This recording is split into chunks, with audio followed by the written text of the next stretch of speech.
Fantastic. Good morning again, and welcome. So Colin is going to give us some top tips and views and ways to look at how we contrast the sort of as-is process with how we might look at a to-be process. So Colin, I'm going to pass straight over to you. Thanks, Angus. So let me share my screen now. So what we're looking at is as-is and to-be, which is a topic that comes. Do you see Skore? Is it shared? Yep. Yeah, okay. Which is a topic that is very often a discussion you will have very often, or you are already having very often with your customers. The first question is, do we need to capture the as-is? Do we need to capture the to-be? So where to start? So this is the initial conversation we usually have. And then the second is very tactical, is how do we actually do it in Skore? And I will come up with a couple of proposals that I've seen customers doing, that we do ourselves at Skore, to sort of guide you and inspire you on how to do and how do we choose which option to pick. So you have your own expertise and your own reasons to capture as-is and to-be. Usually for a lot of people, it's not super exciting to capture the as-is process, especially if they are in the mindset that they know that the process will be re-engineered. So it's a bit of a down. It's not super motivating. So all right, we have invested all this money into a new system, a new process, but for the time being, we will just capture the as-is process so we can do the transition better. And everyone understands rationally why we need as-is process, right? But how do you keep motivation of people? And people will always ask, but we could do that, we could do that. So they will always come up with new ideas on how to improve the process. So, and the other problem is that sometimes there's no such an as-is process really, because the reason you are mapping your process is the reason you want to standardize, because the as-is is actually not such a thing. It's just people doing stuff. And you're actually opening a kind of worm when you're asking people how they do today. And you can realize there's not one as-is, there's 10 different as-is, and then you end up in this rabbit hole of exceptions and different ways to do, where your end game is actually to create the to-be version, one to-be for everyone. So it's not super easy as well to capture the as-is options, because there's no such thing. So very often in most of the, let's say, simple case, medium projects, it's actually easier for me, I find, to, and we can discuss that, to capture a to-be. But making sure that we understand the gap with the as-is. And Skore is actually very good at capturing notes and taking into inputs of, all right, the team in France is doing like that to the approval, and the team in Germany is doing like that. And we capture that more as a notes than as a process where we try to really map the boxes of every single project. I'm not saying never capture the as-is. There are some very, very good reasons to do it. So for in some cases, but to keep the motivation up that we are working on the future, we are working on the best version, it's sometimes easier to start with the to-be. But also you, as a business analyst or someone leading a change, you need to understand where people are coming from. So why not capture all the as-is things as notes and as posting. So I'm going to show that. So let's say this is, in this case, example number one. Let's say this is my to-be process. So I have mapped a very quick expenses projects. I'm scanning my receipts. I'm typing up the details. My manager approves, and my finance manager pays me the money I paid. So very simple project. Let's say this is a to-be process. What I can do now is I can capture, just using notes like that, very simple, is say, all right, Germany does it in Excel and attach to the system as an attachment, and France has a standard web form on SharePoint, and maybe UK is doing it where on parchment. you get the idea. So you capture your to-be process. It's more exciting. It's more engaging. Doing it with a pigeon. So you get the idea. you keep the people engaged, we capture the new process, it's exciting, but guys, we need to understand the scale of change. We need to understand where you are coming from, and you capture that as a note. So simple and easy, and this is, to me, this is the most engaging way. So as I said, you keep people on mapping the to-be, exciting, but you also have a mechanism to bring them back to reality. You need to be honest about what you do today, because we need to manage the change, and maybe we need to prepare some training for the different countries doing things differently. So this is all fine. So in some, that's one way. I like it. That's the way the way I'm trying to default usually. So then you may be in cases where actually understanding the as-is version is actually very important, because you want to show side by side. So you are in a business analysis mode. You really want to create a sort of a business case of the as-is versus to be. It's not taken for granted that the new process is better. You need to do some convincing, and maybe it's a massive process. There will be sort of a phased, staged approach to changing the process. So here, having the as-is actually absolutely super important. And maybe you will want to also visually show and compare as-is and to-be. So at this stage, what we can do is we can do it on the same process map. So if I can say here mapping the as-is, and then what I can do is create another header. So you can play with the sticky notes. Here I've done the hash key to make it a title, a first heading of title 1. Yeah, if you know that, so that would be a bit smaller with a title 2, title 3. So you can put as many hash keys as you want to. So let's keep that a big title. Let's make it transparent background, so it's a bit less intrusive. So I have my as-is, I have my to-be, and I can map my process at the top with the as-is, and then I duplicate, Command D to duplicate, and I say, right, scan receipt and fill up details, because now you have this new app that is doing it automatically. And it's like a super receipt scan. We have this new system that allows me to do that. So what I like doing when I compare process is making each activity that are similar to make them vertically aligned. So, and then approved. And then here we have, let's say we have something that approves automatically. So super receipts will also approve the expenses based on statistics and IA or whatever. So it will only ask the manager to approve expenses that seems odd, because the machine learning has told, all right, this is an invoice for a breakfast at the hotel. It just approve it automatically. So 80% of items are approved automatically based on rules and machine learning. Okay, and then so I captured a little note to say why it would be faster, and then I have my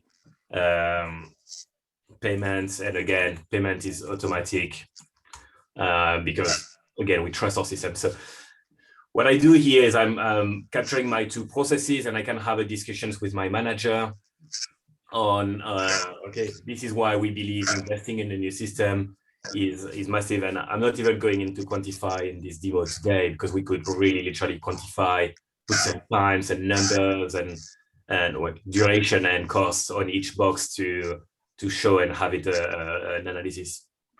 So here, visually speaking, we can explain to someone, right, this is the as-is process, this is a to-be process, and this is why we think it's worth doing the change.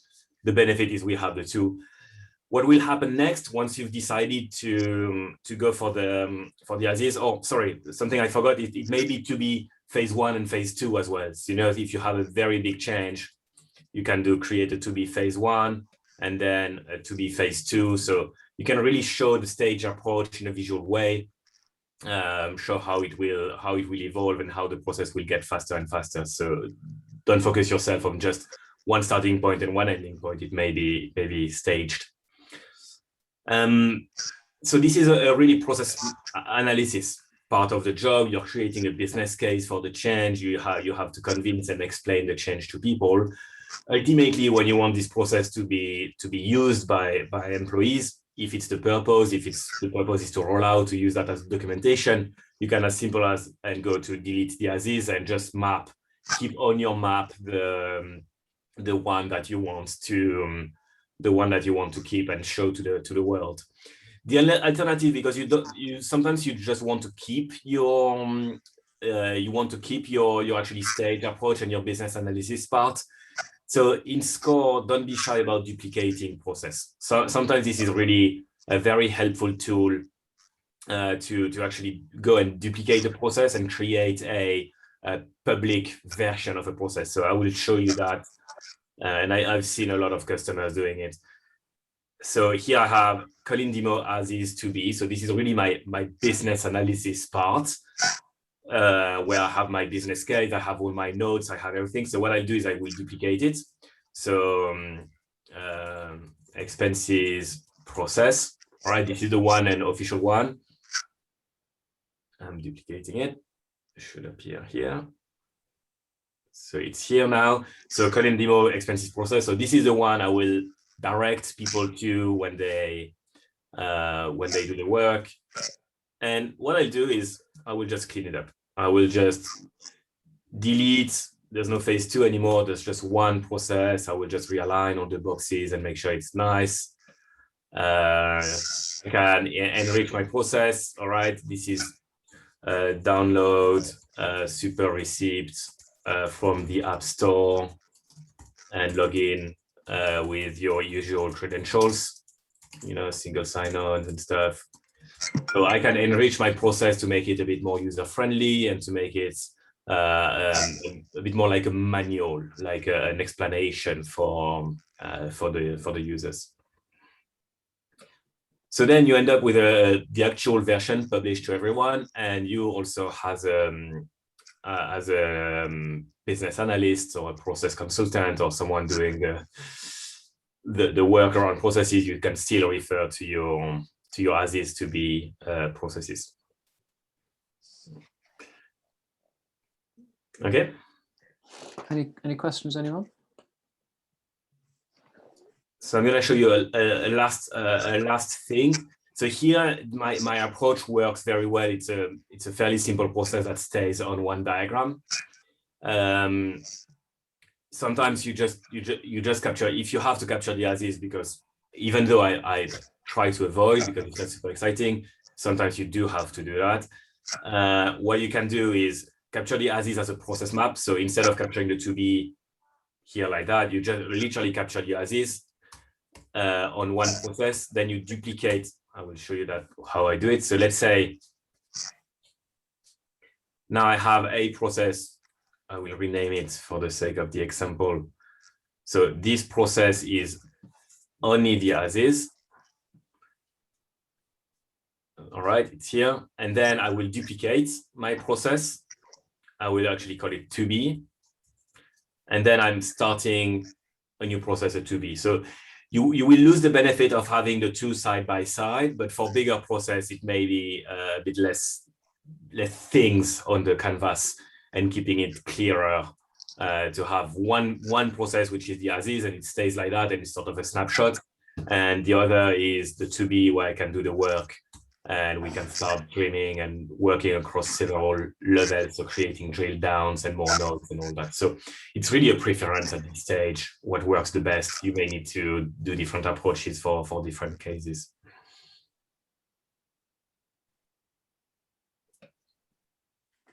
All right.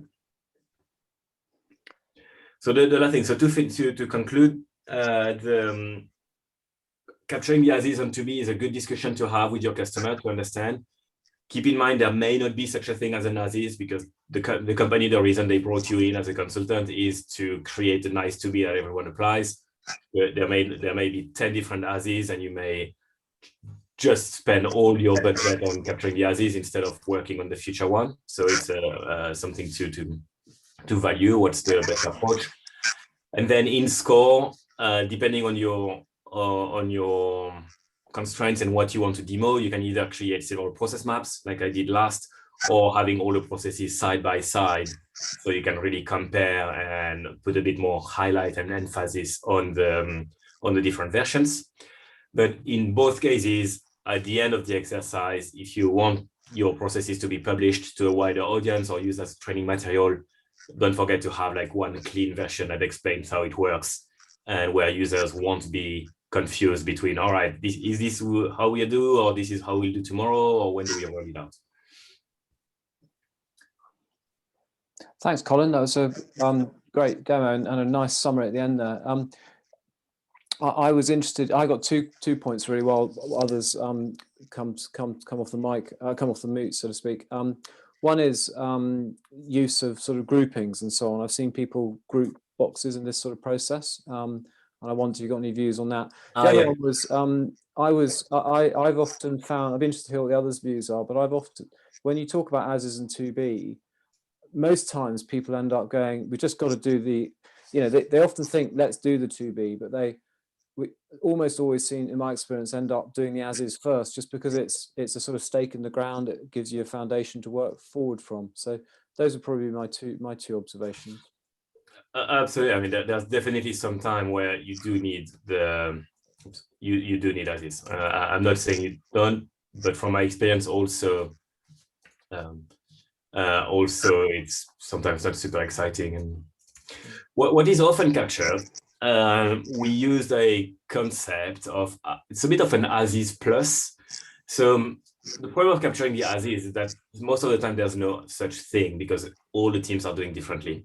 So what you end up capturing is a sort of an as-is plus, which is already a little change from what they do today, but this is the most common denominator of all the boxes. And this is where, again, all the nodes is great to say, all right, done like that, except in market A and where they do differently. So again, leverage the nodes to build the knowledge, because the as-is usually it's the only reason we capture the as-is is to better understand the scope of change to reach the to-be. So this is why capturing process is not always the answer. Sometimes just as a nodes is it's just working. It's just enough to understand who we need to be trained.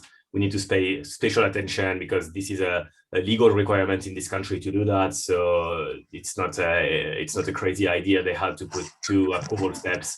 This was for a reason that we can't really negotiate with, and all anecdotes like that helps you designing a better to-be process.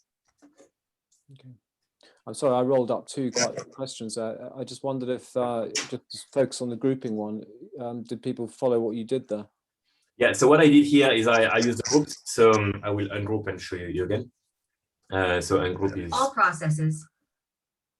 Colin demo as is. Oula, what's that? Oof, I've enabled the speak out loud. I don't know what combination I did.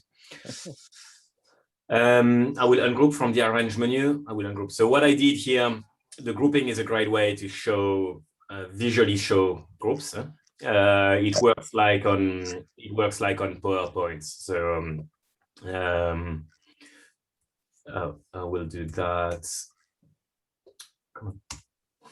So let's say this is a to-be. So I can select a couple of boxes, and then I have arrange group or control command G, and then I can capture that as the as-is. And then again, use the notes, as is, except Germany, where they do differently.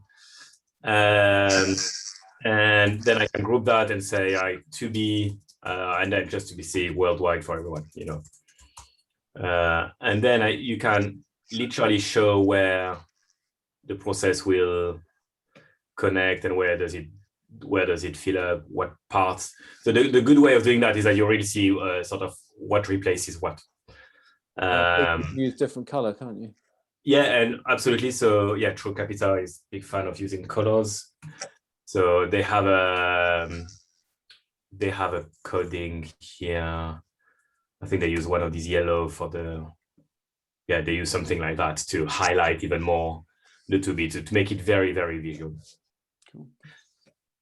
Yeah, grouping works well. Again, you want to make something visual because they are in the case. So if we rewind and we think about what they are trying to do, they are still building a sort of a business case. They are still explaining to management and whoever involved in the change what is the as is and what is the to be. So for them, having something very visual to facilitate the conversation is very, very important. That they can say, right, we go from that to that, and then we can go and further and further. Great. Well, I'd